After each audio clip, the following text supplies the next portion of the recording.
The Human Founder Podcast by Gali Bloch-Liran.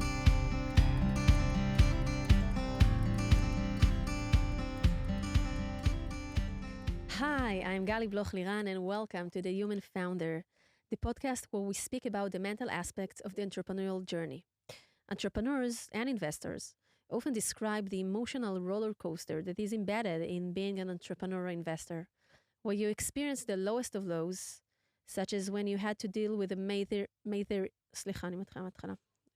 with a major health issue. אני מתחילה מההתחלה. Hi, I'm Gali Bloch-Liran and welcome to The Human Founder, the podcast where we speak about the mental aspect of the entrepreneurial journey. Entrepreneurs often describe the emotional roller coaster that is embedded in being an entrepreneur or investor, where you experience the lowest of lows, such as when you have to deal with a major health issue of your daughter, and the highest of highs when you are able to make two career changes that were both very difficult to achieve. And it's from that place of uncertainty, the need to constantly self-manage ourselves, keep up our energy and be mentally resilient in order to deal with everything, well, it's not easy. In each episode, I will be talking to entrepreneurs, investors, psychologists, being their sounding board, with the goal of creating a space for this less spoken about layer, which is the mental aspect accompanying the entrepreneurial journey. I will also share tips and tricks to help boost your focus, clarity, and mental resilience. Today, I have the pleasure of speaking with Natalie Refuah. Hi, Natalie, and it's really great to have you here. Hi, thank you. Thanks for coming.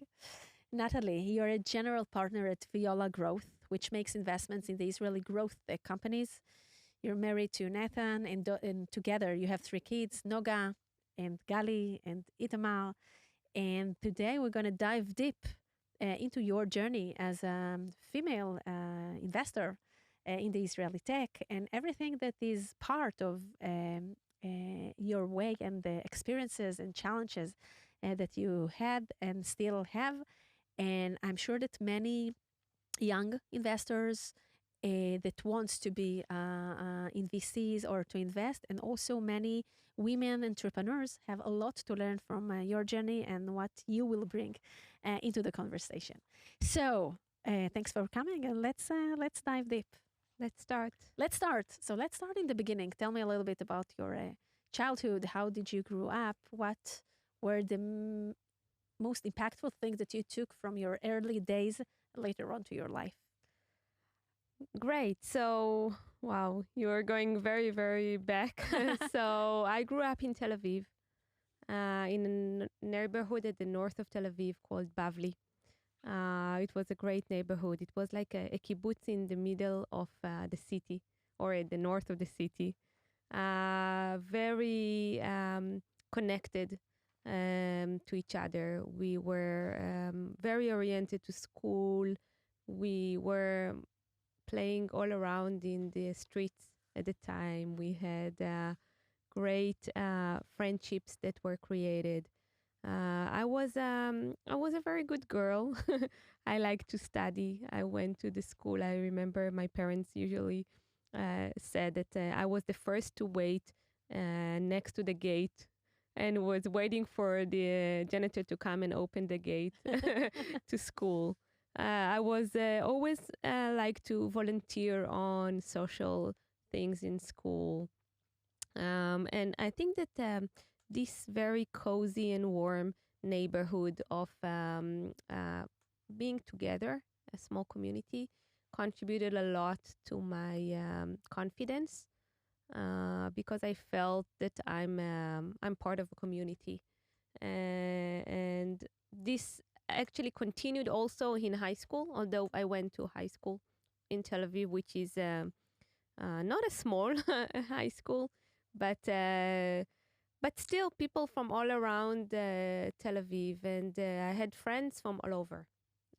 And I remember myself as a kid or as a grown-up that I always wanted to have everything. I wanted to be good at school, but I wanted to also to have social lives, and I wanted to do things that are representing school. So I worked hard to succeed on different fronts.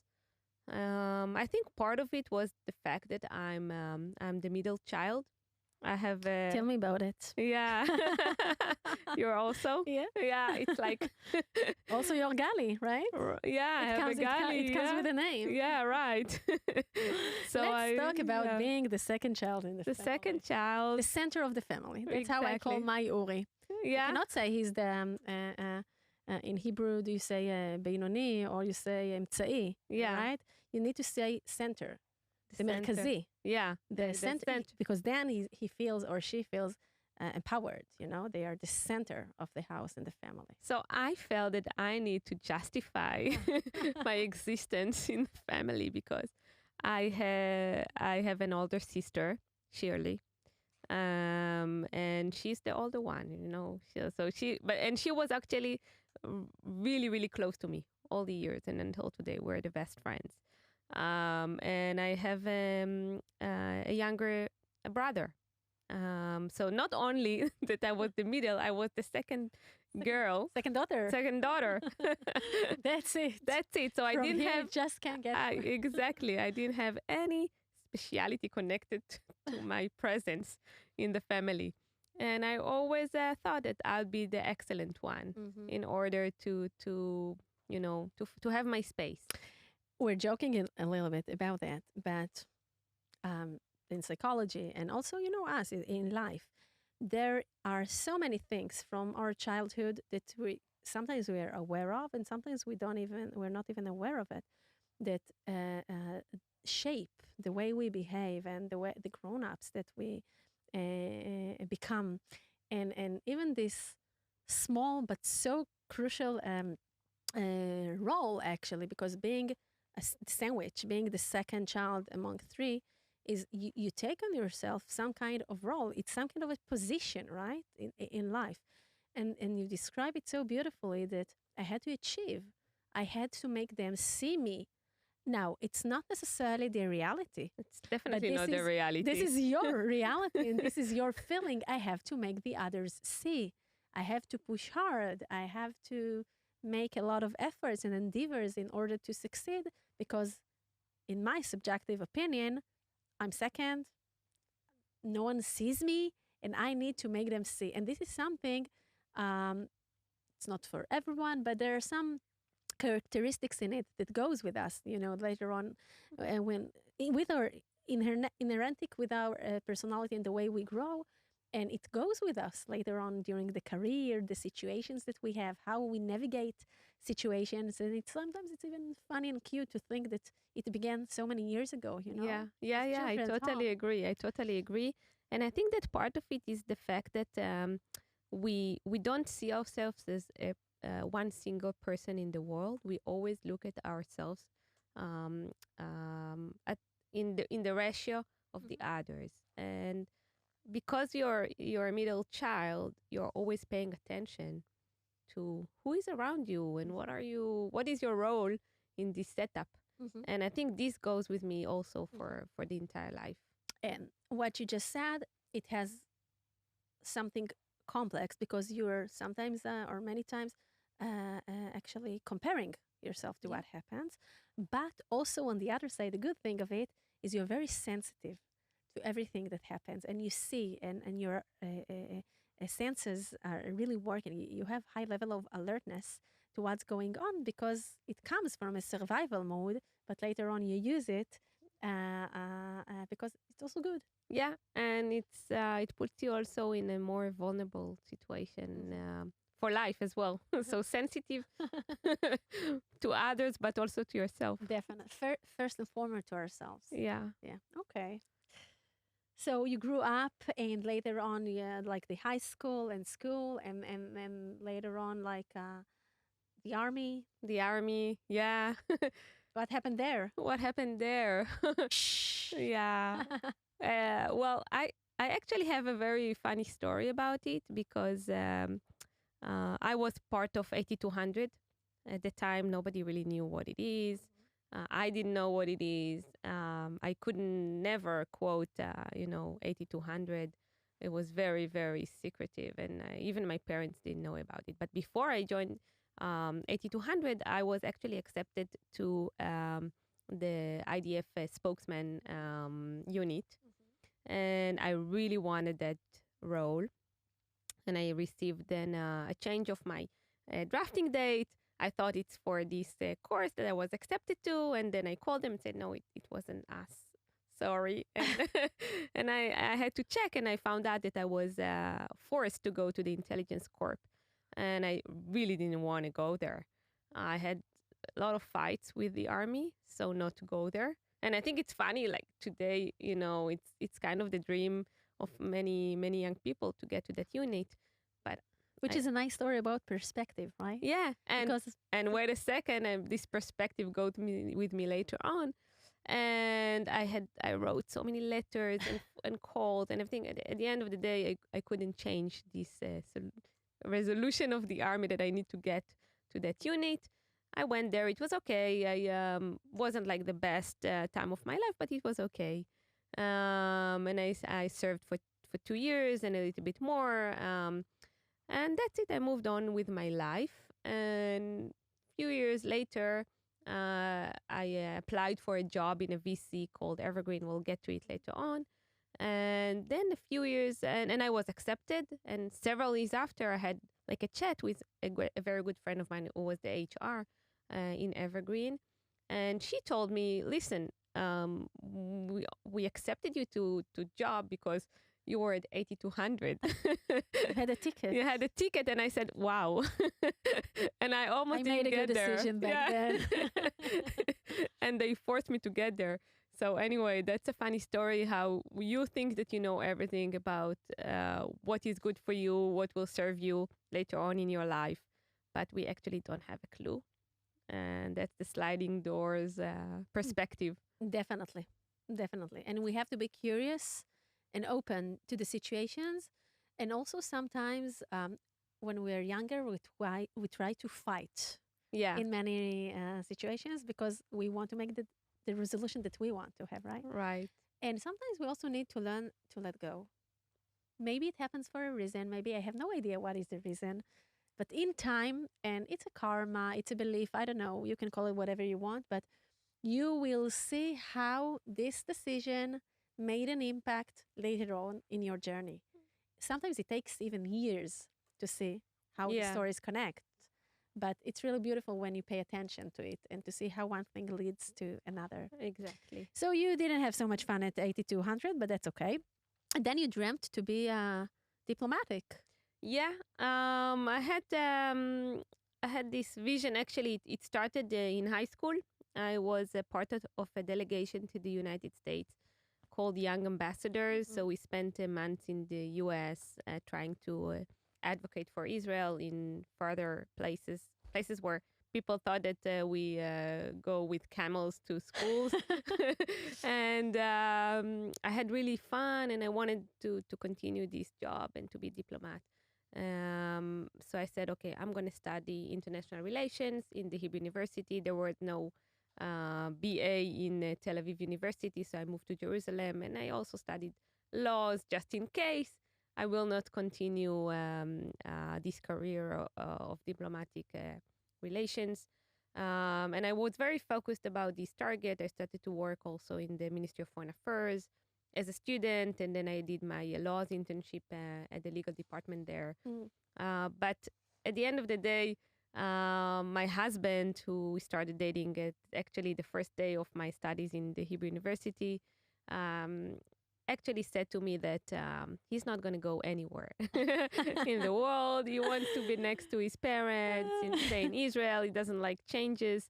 And also I had like a few years of working in the Ministry of Foreign Affairs where I started to think that maybe I don't want to. It's not for me. Yeah, might not be exactly for me. So I had to do recalculate a route for me. I started to study MBA in Tel Aviv University. And then by coincidence, actually, I joined Evergreen, the VC fund here in Tel Aviv. You're talking about like it was 2000 and?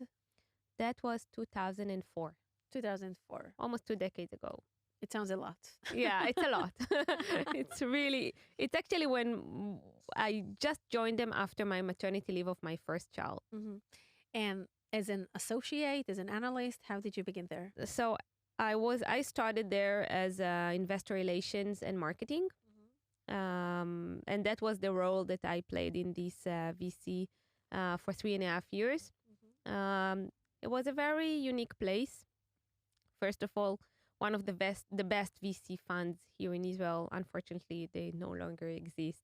But they were actually after a succession process where the founders of the VC stepped down and the younger generation came to lead the firm.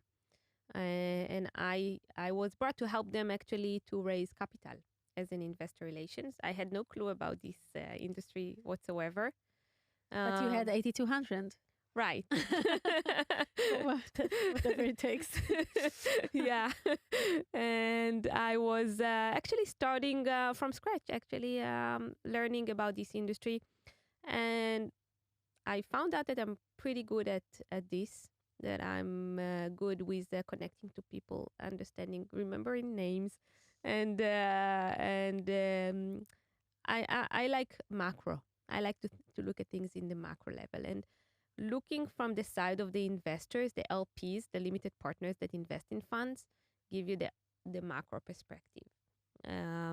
Because when you're an investor in a fund, then you look always from yourself to how you invest in the companies. And you not often tend to look also on those that make the decisions to invest in you. So this is how I spent the first years that I entered this industry, looking from the outside in and not from the inside. I think that you're mentioning a very valid and important point, that we always like to see the investors in VCs, that they are investing in us, the founders, in the startup, right? And this is Right. their job, and they are very committed to what we're going to do, etc. But like we all like to say, everyone has a boss, so they have the LPs. Right. And they have to give good revenues and good ROI and good results. And they have to show them that they made a good decision choosing them to manage their funds. And it's very stressful. And it's a lot of responsibility. And it's also usually people that pretty have a lot of vast experience, so things, so companies. And I think that sometimes for founders, it's complicate or complex to hold this. They have a vision tunnel about the investors as towards them, and it's more difficult to hold this position that, yeah, the investors work with them, but they also need to deliver to their LPs, and they need to look at things from this point of view. I just had a conversation with another investor a couple of days ago, and he said something very beautiful about how they choose for the deal flow, etc., etc. And he said that because of I have the team of the investors with me, and I also have the LPs with me, and I'm very committed to them. I prefer not to take a deal that maybe some of the other investors or the LPs really don't like or really don't approve, and not to push it, because I need to live with them for many more years, and we need to grow this fund and we need to make it successful. And sometimes the founders, they are not aware of the whole picture Yeah. of and having the ability also to see them in their complex situation may sometimes help understand it in a better way. Yeah, I totally agree. We have two clients as investors. We have the founders that are our clients that we serve as investors, as board members, as mentors, or anything that we help them. And we have the clients that are our investors. So we have two audiences. Sometimes there is a conflict between those two audiences. But in general, I think if you make the right decisions, there are not going to be any conflict on that.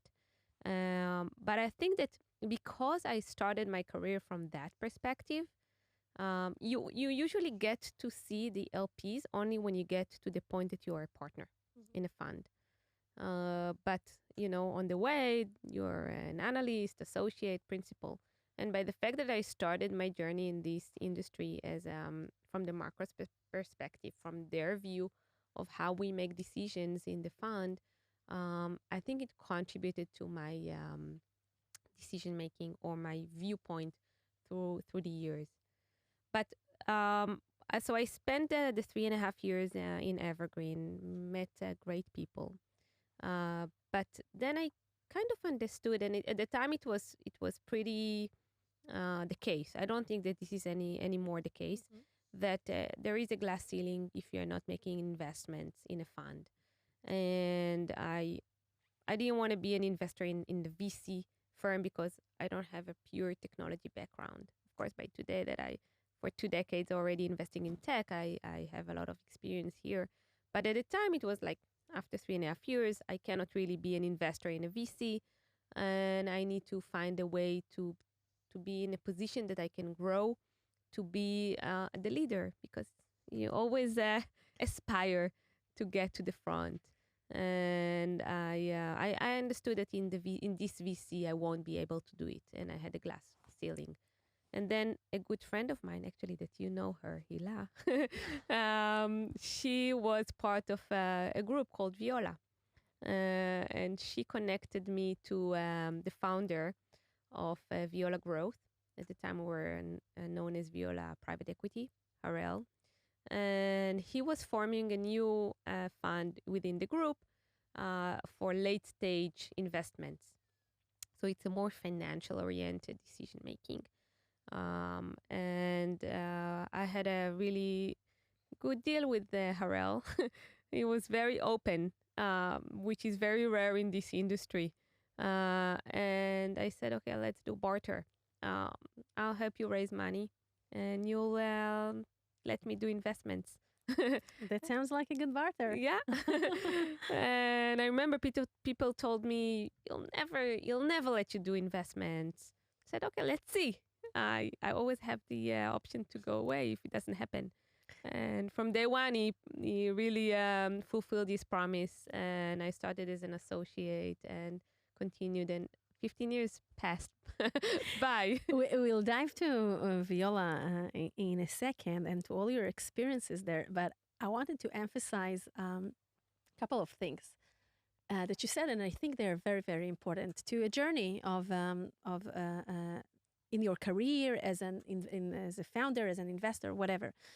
Both men and women, we have to know where we stand, and if we don't have the enough knowledge, sometimes we have this bias that we're so amazing and we know everything and we can do anything. And sometimes, and being open with ourselves about our really current situation, listen, you're very good, but you have to bridge this gap. You need to learn those skills. You have to need to have this experience in order to take the next step and to be true to yourself. And you said, I knew that I did IR and I did marketing, but I didn't have enough experience in tech. And in order to become an investor, later on partner, I need to bridge this gap.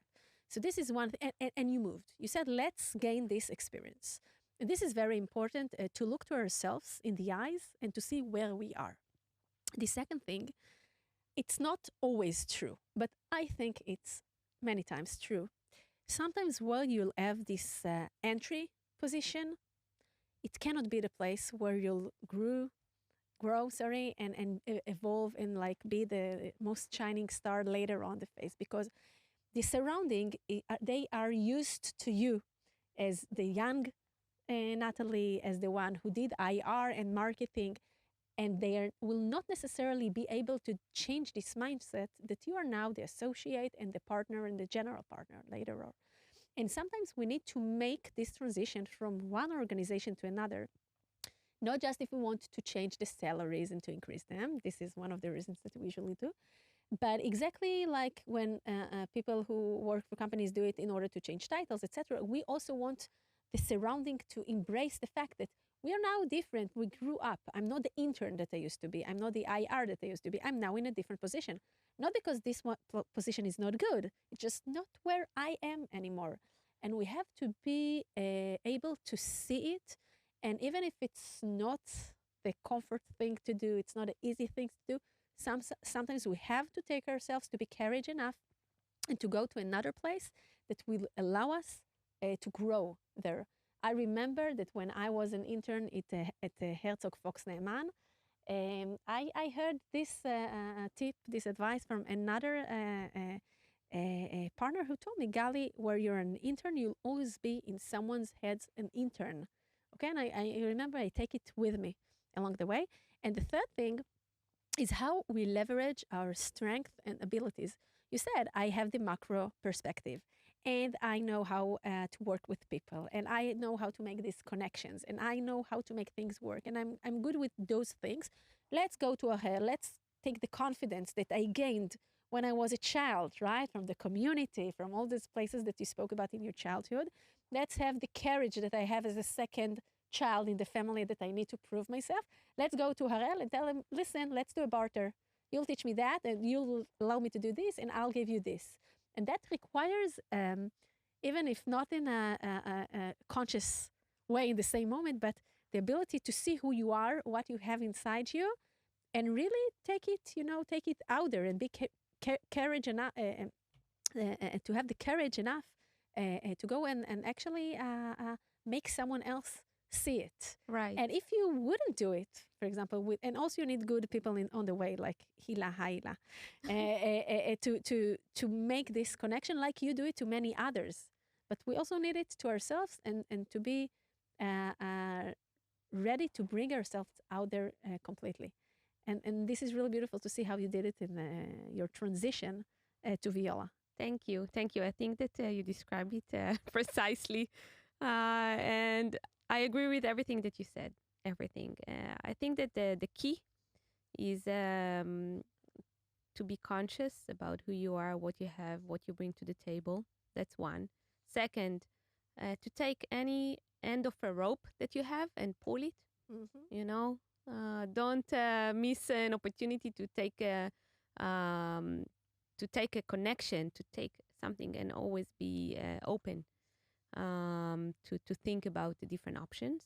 And the third, I think, is if you're smart enough or you see enough the people that give you these opportunities, because sometimes you have around you people that you know that with them you cannot do this move.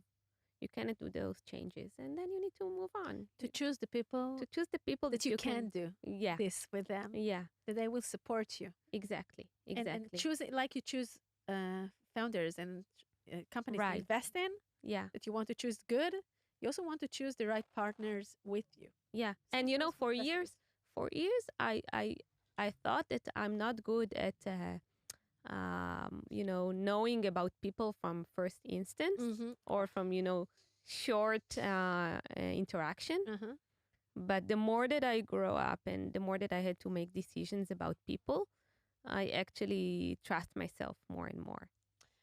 I relate to what you're saying so much because, sometimes our analytical mind tries to tell us in this quick machine learning that we have inside, okay, this person is tuck, tuck, tuck, tuck, tuck. You can, categorize him or her in that way, and you can understand all the characteristics.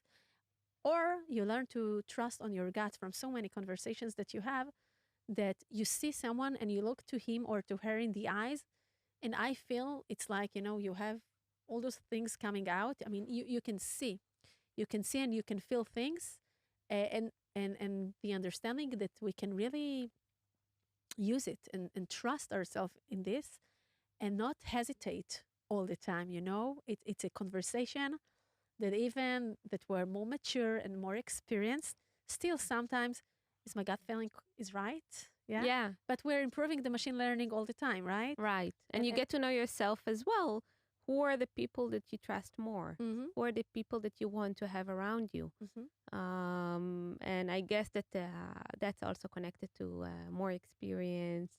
I like the the machine learning way of thinking. Yeah, we're also robots sometimes. We improve it. We improve it all the time. So Harel gave you this opportunity and you took it. And do you think that nowadays in the VC world, it's the same, it's different? Do you think that 15 years later, you would get the same chance, the same opportunity, or that nowadays everything is changed? Wow, that's a difficult question. I think the nature of people is to be, in general, to be very close-minded, not open-minded. And I think that people are still putting most of the people in drawers and in, put labels on them, and are not very open to changing routes or to let people do career changes. So on that, I don't think there is a change, but there is a change in regards to women in our industry. So when I started this journey 2 decades ago in the VC world, there were barely any women partners or general partners in funds. There were barely analysts or women analysts. We were about 5% of, by the way, it's global. It's not only in Israel. And I think that today it's about 15 to 20% of the industry that you have women at the top. As VC investors. VC or growth funds investors. So it's definitely better, but I don't see any reason why it won't be 50. So I have a lecture that says actually from 5 to 50, from 5% to 50%. There is no reason why not to be 50%. So how, in your work as an investor, woman investor, what can you do? What do you do in order to make this change from 5% to 50? How do you see women entrepreneurs, women founders? How do you see? I'm asking many questions. You will choose which rope to pull. How do you see women founders? How do you see other women investors? How do you see the VC supporting women investors? Do you see a difference between the way men investors are addressing women investors? Let's talk a little bit about it. Yeah. So first of all, from my perspective, I try to bring as many women to the investment team as possible, and I spend a lot of time on thinking about it and working towards it. So that's one thing. Regarding women entrepreneurs, so obviously, and I think the change is all across. There are many more women entrepreneurs these days than there were in the past, and on all fronts. And you see it on all companies. And there is it's in the conscious of people. People look for women to be around them because it's good. It's good for the company. It's good for everything that you make. Any like in life. It's we have an important role in this world, and it's not a cliche. I think I really believe in it. So there is a lot of more opportunities today to invest in women than there were in the past. Not only for startups and not only for startups in the e-commerce, or it's in all sectors. And you have more women with a technology background. So it's the change is felt on all fronts. It's still not enough on that. And by the way, also in the VC world or the investor world, there are many more women that make investments today as partners, as principals, as analysts. It's just much more open than it used to be. But as someone who's from the inside, really from the inside, so I want to dive a bit deeper. You began at Viola, and you came to Ariel, and you told him, allow me to make investments, and I'll help you raise funds. From the first day there, your work was as an investor. Right. Right. And you climbed the ladder and grew with the company. We have this thing that we see various VCs that they have women investors as partners, but in title. But de facto, they are not really either equivalent or decision makers or really make investments. Please shed some light on it. Well, I'm not sure that this is really accurate to say that. I think that in most of the cases where women have a partner title, they make investments. It's not something that is done only to give her the title to mark V. Mhm. And I think it's also on the women themselves. If you get a title of a partner, you need to make sure that you make investments as a partner. We are not led, we lead, right? So, um, if there is anyone that has this title of a partner or investing partner, because today there are also other partners. It can be a partner on IR partner. Today there are people, Mhm. or a HR partner, or there are different partners, right? But if you're an investing partner, you're definitely doing investments, leading investments, sit on the boards, and if you don't do that, don't stay in your place, right? We don't need the titles. We need to make the change. So when I look around, of course there are different funds, different sizes of funds. It's different if you are a representative of a fund from the US here, or if you are a partner at an Israeli located fund. So there are different types of partners, or a setup. But most of the female partners that I see around me are definitely partners per S- se. Per se. So when you started your journey at Viola, how did you actually learn and knew everything you have to do as an investor before you became a partner? What were the things that helped you to navigate this journey? Yeah. I had a lot of efforts put into this. First of all, I remember, and I'm not ashamed to say it. Yeah, I used to sit on team meetings, and I didn't understand maybe 60-70% of what was said. I used to write in my notebook all the words that I didn't understand what they are, and I spent a lot of time at nights through browsing through the internet and understanding what did I hear. And I had some good friends that helped me also in to and didn't judge me for asking those questions. And I read a lot. So I put a lot of efforts in the learning by myself. The self learning was a very major part of my role at the beginning. Um, and after a few months, I started to know much better, and experience. That was really putting me into business, and trusting myself. And you know, another important point, and sometimes I see it in mail, people around me, that I'm a good listener. Uh, I don't jump to say everything that I have on my mind. I sit, I listen, and for the first few, maybe even year or two of my work at Viola, I didn't say much. And most of the time I just listened. Uh, and only when I felt that I'm secured enough to say, or that I feel confident that what I say is going to contribute to the conversation, and not just for the sake of saying something. And that's very important, in my opinion, because this is how you get attention, when you say things that contribute to the conversation, and not just for saying it.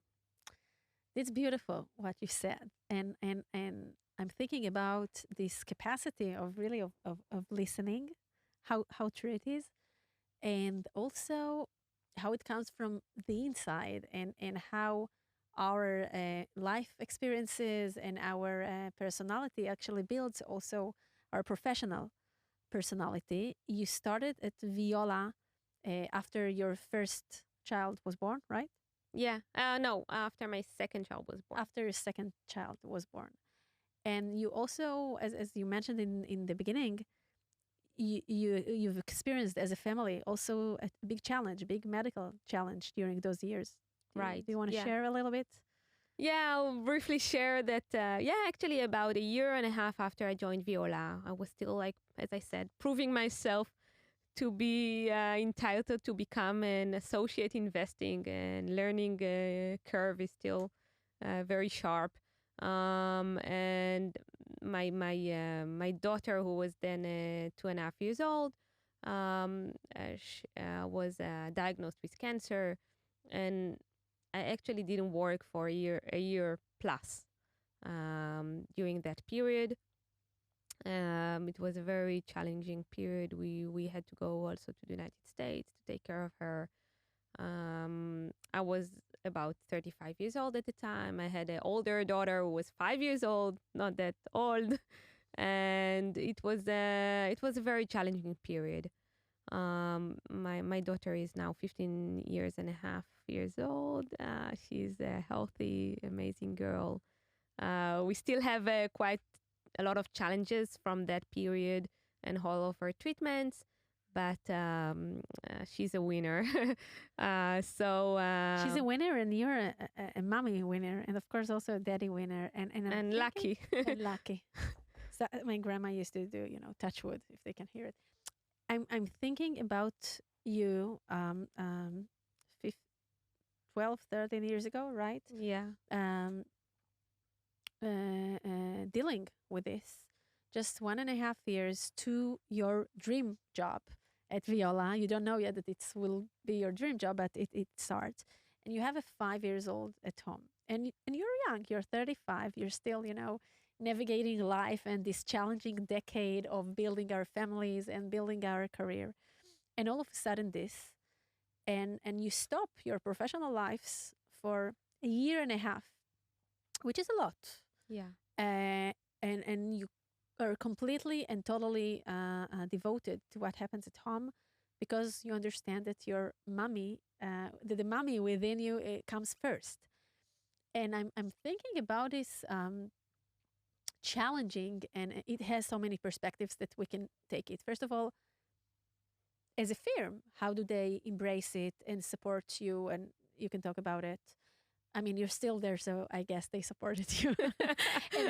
and how important it is to understand that first and foremost, we all people were dealing with things in our personal life, and how as a company or firm, whatever, we need to let it be and to let it, to give it a space, and then also how this life changing event actually built part of your resilience, and the way that you look at life and your perspectives and the way that you approach to founders and to life in general. So tell me a little bit how this, because when you said listening before, I felt that a lot of it is also connected to this, to take time to breathe, to really evaluate the situation, to see what's going on, to see what will be not the fastest thing to do, but the wisest thing to do. Yeah, wow. I have so many things to say about it. First of all, as a firm, they supported me, and part of the reason that I'm I'm I'm I'm there for 15 years, and some people look at me like 15 years, move on. But no, sometimes when you have people that support you that much in your difficult periods, you embrace them, right? Because it's not often that easy to find those people. So that's for sure. And I wasn't like for many years there before, right? I was a year and a half. I was an associate. I wasn't a partner at the time, and they truly supported me on any aspect. So that was really amazing from my perspective. And also when I got back to work, I didn't get to full position at the beginning. So it was coming back to the role very, very slowly, because I also knew what I'm capable of doing, and I didn't want to push myself too much. So that's one thing. Regarding how it changed me, so first of all, I have two anecdotes about it. I remember that when we were taking care of our daughter we had a lot of discussions in the hospital and everything, and my sister-in-law, she studied with me in the kindergarten and in school and everything. She knew me for many, many years. And she told me, wow, I can't believe that I know you were always excellent at school, at high school, at your military service, in university, you spend so much time in building your career, and then something like this happens to you, and it's a stop. It's a stop to your life, and um, I cannot imagine this is happening to you because you were so targeted. And I remember that I told her like, well, it's okay. Life has its own pace. Life has their own curves that you need to take, and that's it. Whatever That's mine.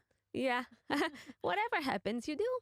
You deal with everything, and if it stops you from moving on in your career, it stops you. And if I had a chance to go back, I'll go back. If not, not. So I didn't want to. I didn't fight it. I didn't. I wasn't frustrated by it. I didn't ask why. I didn't ask, why it happened to me. Never, never.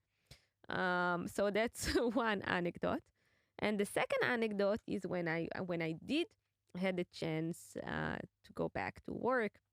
One of my partners told me, "Listen, I don't think that you changed anything in your life. You came back to your own work, which is very materialistic work. You do everything the same. You didn't move to the desert or to the north. You didn't choose to live without electricity. You didn't change your life, so you didn't change." And I said to him, "This is bullshit." And I really love him, right? He's a great person, but he wasn't really looking inside. And what changed in me was the inside. Doesn't matter how you live your life. The matter is how you look at your life, and you could look at people, and you look at yourself, and what you want to achieve in life. That's good for you.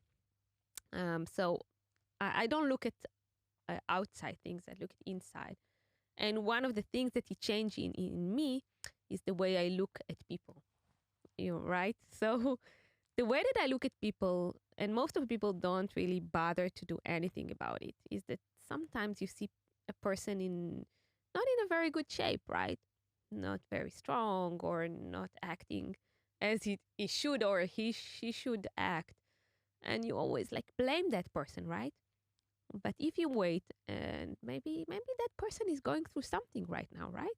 And you have no clue, because nobody really knows what a person has in his other life or personal life or something like this. And then you need to stop and say, okay, have some compassion, right? So this is how I act usually. I try to not to, unless someone is blocking my parking. And then I don't have any compassion. After the parking, no compassion in parking issue. I'm listening to you, and first of all, thank you for sharing everything. And those that will look at it YouTube, they can see that you're very touched. And I'm not sorry for putting you there, but I'm thankful for being yourself and bringing hold yourself into their conversation. And I thought about two amazing words that you just emphasized now. One is that your sister-in-law, she said, "You're excellent." This excellence. Let's talk about excellence in life. And the second word is compassion. And I think about those two beautiful words and our interpretation to them. And how, as an investor, and on top of it, woman investor, you bring those capacities, those mindsets, and way of seeing life into your investment process, into the deal flow that you can bring into the firm. And the way I see excellence is like to do the best that you can at every specific moment under the circumstances that currently this is the situation, right?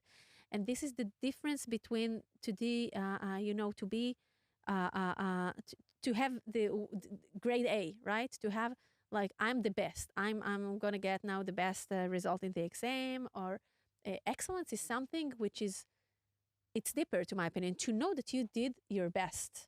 Because even if it's not the most desired outcome that you want, this is what you can do at this specific point. And I think that bringing to founders to convey them this message that we want you to do the best that you can in each and every point of the time. If when you're raising funds, when you need now maybe to let go half of your company, and when you need to do this pivot and do something else, when you need to buy a company in order to increase the growth, whatever, how you do it in the best possible way and how you bring compassion into it. Because even when you let go of people, you can do it in one way, and you can do it in totally different way that they feel that you're with them. So we spoke about those words from your your personal point of view in life, but everything is connected and everything is mixed, and it definitely builds your investor character, the way you are as an investor. So what do you think is different in the way that you, Natalie, bring deal flow into Viola among, versus other men investors, for example? If there is a difference. I think, first of all, as an investor, there are different types of investors. You have hunters that look for, go out and look for the deals and everything. And you have more like the farmers that when the company arrives, then you play, work with them more closely. So I think of myself more as a hunter. I really, I like this challenge of trying to understanding which company is an excellent company, and try to reach that company. And sometimes it's not easy. Nowadays, the ecosystem completely changed. So it's I wouldn't say it's the same like a year ago, where you really had to have great connections and great hunter skills in order to get to the best companies. But it's a wise entrepreneur would understand or know that bringing an investor to the company is one of the most important part of his or her decisions, because the person that invests sits on the board, and then you spend so much time with that person, and that person is a partner to many of your decisions and to the atmosphere that it is in the board. And then you need to bring who you are to the table, and in order to convince the best entrepreneurs to take you, right, you need to show what you can bring to the company, both on the value add, but on the experience, and of course everything that you can contribute, but also on your personality. And I think most of the entrepreneurs that I know are very smart, and one of their and when they get to us, we invest in I would say later stage companies, so companies with already millions of dollars of revenues, and they usually manage by then maybe between 100 to 200 employees. So they understand people. They understand. They're very smart. Or not. Most of them to invest in those that most of them are very smart. Most of them, and so they know to recognize or to identify most of them who can be a good partner to continue the journey with. And I hope that they can see that I'm all the things that I said, that I'm a good listener, that I don't jump to conclusions. I'm not a person of also definitive decisions unless it's really clear. But most of the times I like to think about things. It's not always white and black. Sometimes it's gray. Sometimes it takes more time to reflect about things in order to make a decision. So I think that it's for the founders that are open to persons that are not loudy or that are not very determined, that they know the solution for everything. There is a very good fit, and those are the people that I want to invest in.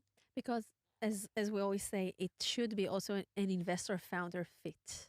Right. It should be good for the founder, Exactly. and it should be good for the investors, and your values should work together, and your style should work together, because like I said, you're going to sit together in the board, and you're going to be involved in so many levels, and hopefully for many years, yeah, if the company is successful. So this connection, this bond has to be really, really strong, and really good, to feel good from the inside.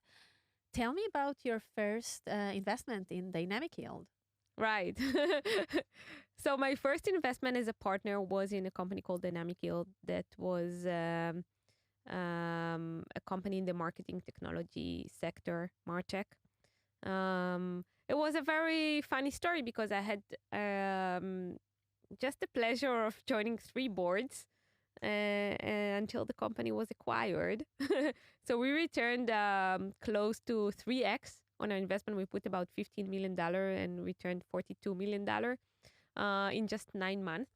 So that was pretty fun, right? Usually you need to work very hard in order to bring a 3x return to the fund. And just in 3 board meetings and without All I did was coming to the board meetings. Yeah, Tack, and tack, that's tack. it. And let's sell them. Let's sell them. Yeah. So and Dynamic Yield was acquired by McDonald's. Right. Let's sell them to McDonald's. Yeah. But no one could understand at the beginning what's going on in here. Right. And not only that, it was a very fast exit. My first investment was a good exit. So it's a good feeling. I also I'm a very good friend of the founder and CEO of Dynamic Yield, Liad Agmon, and we meet a lot and we speak a lot. So I think that it was a very good experience to succeed on your first investment, and it gave me confidence on because I had to fight with the inside Viola. It wasn't that easy to pass this investment. And I'm glad that I succeeded on doing it. And the feeling of being to succeed, it also goes later on, because later on Liad himself became an investor, and you can see the growth of the founder. You can see the evolvement and the different stages that someone actually is going through, and how you were important. You were important. You were one of the mentors of the investors along the way, and can really see where is it going to later on. Yeah, of course, I didn't have a chance to influence him or just for 3 board meetings. Just for 9 months. These were very successful board meetings and very good, like a pregnancy, Yeah, like a pregnancy. exactly. It's a good metaphor, I think. Exactly. I don't know. I think it sounds nice. So before we hit the pause soon, for young women that wants to be investors, or not young, who wants to join a VC, who wants to, or already in VC and wants to grow and to become partners and to lead investments, what would be the few advice that you would give them? Wow. I think it's difficult to give advice at this moment. I'll tell you why. Because it really depends on who you are, who they are, or what's their background, where is their stage. It's. I would say maybe one thing about in general remarks that are good for everyone, in my opinion. First of all, something that I shared with you very early on of this discussion, that you always need to look at yourself honestly, see what you can bring to the table and what you can't. And I would also look for this specific skill set or excellence in a certain area that you have, and emphasize it. And if it's important to the organization that you're part of, then even better. And you can use this skill set in order to promote yourself, because then the organization will not want to give up on you and will need you, right? So bring something special. Unique and valuable. Really, yeah. So that's one thing. Second, for female employees, partners, associates, whatever, and I don't think I need to say it a lot more. In my generation, it was more common not to be confident enough to ask for promotion, to ask for salary raise, to be more proactive. And I think that these days, most of the females that I see around me, and the women that I see around me are doing it already, and especially the younger generation. So I think my daughter, who is now 18 years old, she knows exactly how to ask for things. But if you're like 25, 30 years old now, and you're in between those two generations, ours and the younger generation, then just be very proactive about your journey, your targets, and don't wait for someone to dictate your route or your road or your next phase. Um, be proactive in achieving it, and don't be ashamed or shy to do it. Amazing advices, although you don't like to give advice and you're so humble and you're so with disclaimers when you say things. I mean, you're being like cautious, but you have so many wisdom and experience to share that I made a joke. Thank you. Because it's also something that sometimes as women we do. You know, we give these disclaimers and before we start to speak, we think about. And men do it less. They just don't do it, you know. So it's also something. Yeah, women. By the way, I did notice that I almost always when I start a sentence, I say I think. I remember this Ali McBeal. Do you remember the TV show? And there was this judge, and every time that Ali McBeal, the lawyer, she said something, so the judge said, "To your opinion." Yeah. She always said, "To your opinion," right? Yeah. So yeah, it's like, and I do it also because it really is my opinion. It doesn't mean that it's true for everyone, just my opinion. And when men speak, they never say "I think" or "to my opinion." They always say like it's a statement. But again, on this example, I rather this way of stating the things of to my opinion, because it's really coming from the understanding that not everyone think the same. Not everyone are the same. And this is exactly from the compassionate and empathetic place that we spoke about earlier. And I think this is a place of power.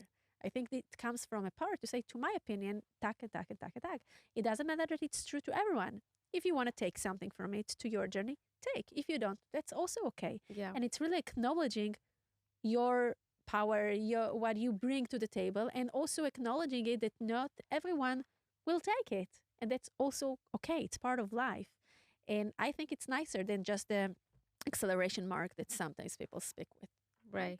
Like, bring a bit of humility and humbleness into the conversation. Natalie, wow, we spoke about so many things and I really had fun. It's just like I told you, we're going to have coffee together. So that's what we did now, right? Completely.